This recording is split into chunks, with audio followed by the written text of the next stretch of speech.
बादशाह अकबर का अजीब सपना। अकबर बीरबल की कहानी। बादशाह अकबर का सपना। एक समय की बात है। बादशाह अकबर रात्रि भोजन के बाद सोने के लिए गए।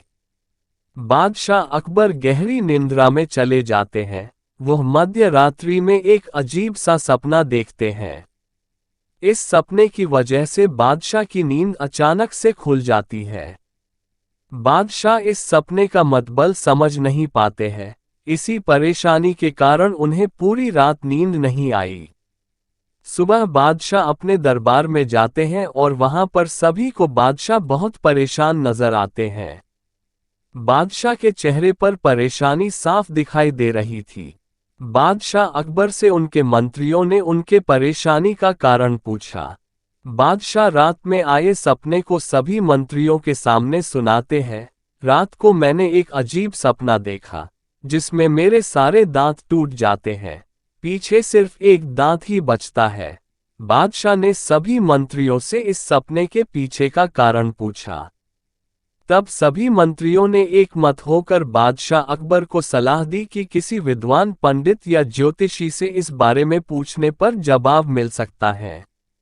बादशाह ने अपने मंत्रियों की सलाह मानते हुए तुरंत बड़े बड़े विद्वान ज्योतिष को सभा में बुलवाया और अपनी सारी परेशानी ज्योतिष को बताए। ज्योतिषों ने कहा, जहांपनाह, इस सपने का मतलब है कि आपके सारे रिश्तेदार आपसे पहले ही मर जाएंगे। ऐसा सुनते ही बादशाह अकबर क्रोधित हो जाते हैं और सभी ज्योतिषों को सभा से चले जाने का आदेश दे देते हैं।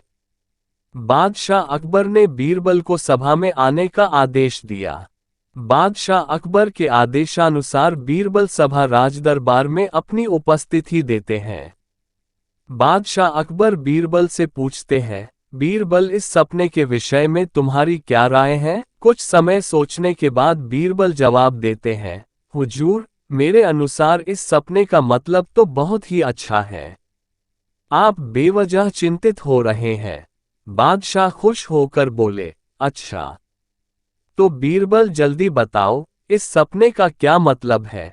बीरबल सपने का मतलब बताते हैं कि आपके सभी रिश्तेदारों में आप सबसे अधिक और लंबे समय तक जीवित रहेंगे। ये सुनकर बादशाह अकबर बहुत खुश हुए। वहां सभा में बैठे सभी मंत्री बीरबल से पूछते हैं कि सभी विद्वान ज्योतिषों ने भी तो यही कहा, फिर बादशाह क्यों गुस्सा हो गए? बीरबल ने कहा, किसी भी विचार को बोलने की अलग अलग शैली होती है। किसी के सामने बात को सही तरीके से बोलना चाहिए। इसके बाद सभी दरबार से चले गए।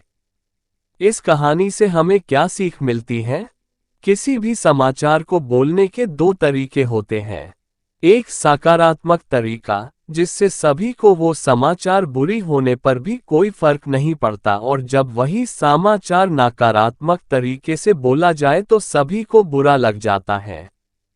इसलिए हम सभी को कोई भी बात सही ढंग और शैली से बोलना चाहिए।